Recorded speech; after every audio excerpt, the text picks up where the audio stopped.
Hi there, these comments are for Gloria, and I am Michael, the founder owner and the materials writer for all of your lessons at the 7-Step System to Pass the TOEFL IBT. And let's take a look at your situation here. So you're just commenting on some of the things you're doing right now to improve your English. You're also one of my online TOEFL course students, right? So you say, "Good morning, Mr. Buckhoff. I'm very grateful for the feedback received. I'm trying to practice as much as and to avoid that comma splice, I would do that and then change this to can, present tense. My daily practices, this is a parallel structure problem here, so I'm going to go ahead and move this around. You might say this is very difficult when you use this kind of grammar. Not only, I would say not only do my daily practices consist of your classes and advice,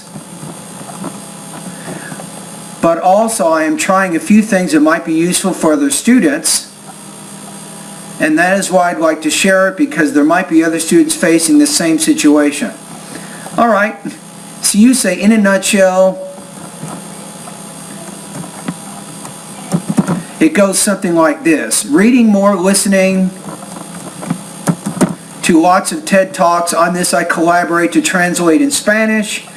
I would not do that, in my opinion.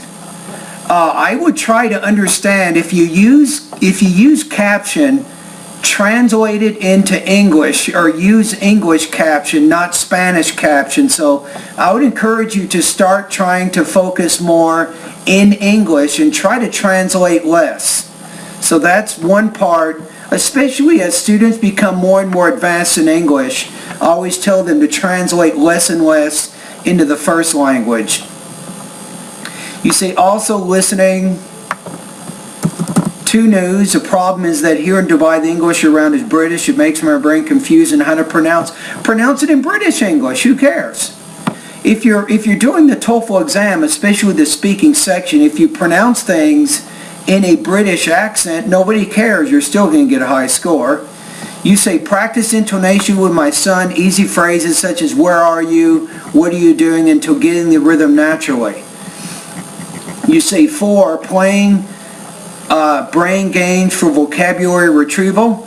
At this point, I'd like to share, I've noticed that I went through your vocabulary section. I knew the meaning of the majority of the words. The problem is that I don't use them often. I listen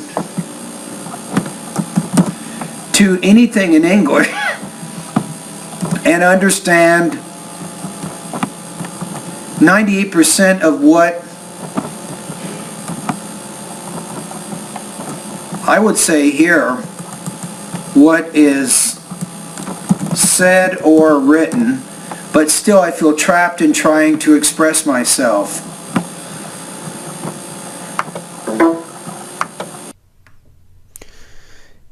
You say in neuroscience it's said that the brain works as a muscle. When a person uses you might say here, uses a certain muscle a bit more, this becomes stronger. The same applies to language. When someone is used to a word, it's hard to trace a new way for a synonym instead of the old word, even if it is stored in our memory.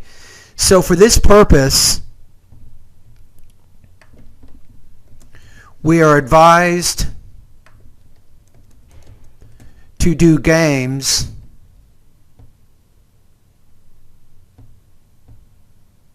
or maybe advised to play games to do the things differently than what we do daily. For example, counter walk backwards. When we practice these games, we unlock other different ways and scenarios in the thoughts. Now, I can tell you this. If you're studying vocabulary in my course, a lot of research indicates, Gloria, if you can use a word 5 times, and that counts even listening to it at TED Talks. That's considered using it because you're hearing it, recognizing it. But if you use a word 5 different times, maybe a couple of times you hear it on TV or on the internet, maybe 2 times you use it in some of my speaking tasks. You might another couple of times use it in some writing tasks you're doing. If you can use a word 5 times, it will probably become part of your vocabulary. You say, I'd like to know what would be a good practice to develop this skill. Any advice on vocabulary retrieval from your side? I've never had an English teacher, therefore, maybe put a semicolon here. Therefore, whatever I'm doing nowadays has been entirely, I would say here, has been entirely autodidact.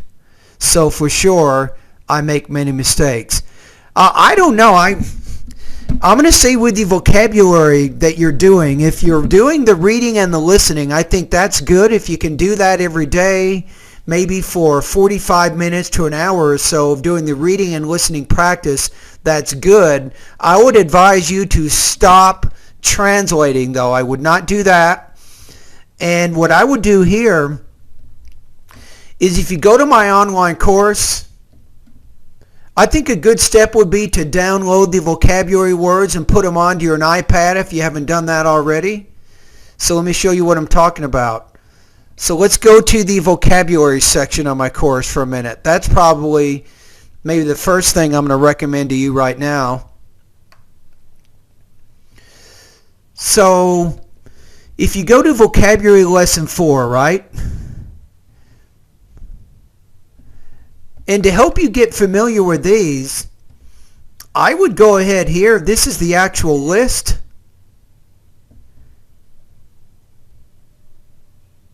And my recommendation is to take the words and put them on vocabulary cards. The one word here goes onto one vocabulary card, then put the definition and a sample sentence on the opposite side of the card.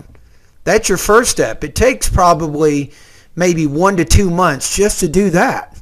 But that's all part of studying the words. They will become part of your language, right? So that's my first recommendation there. So the next recommendation is to take, you can't do it with this one, I don't know why, but let's say you want to go to vocabulary words 1 through 50. So what you're going to do is save the link as. So you're going to save this on your desktop or your audio device, whatever it might be, and then you can listen to these words. Number 1, absorb, absorb, absorb. Number 2, abandon, abandon. So I think a combination of studying the words, looking at the words, then also listening to them by downloading the audio files, right? I think eventually these words will become part of your vocabulary. You actually will start using them in your speech.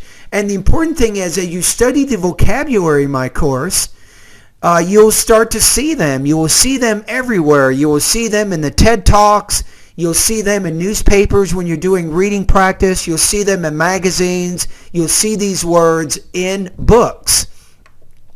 That's what I would recommend there, and that is actually going to be very, very helpful for you. So those are some things that I would recommend with the vocabulary part of my course.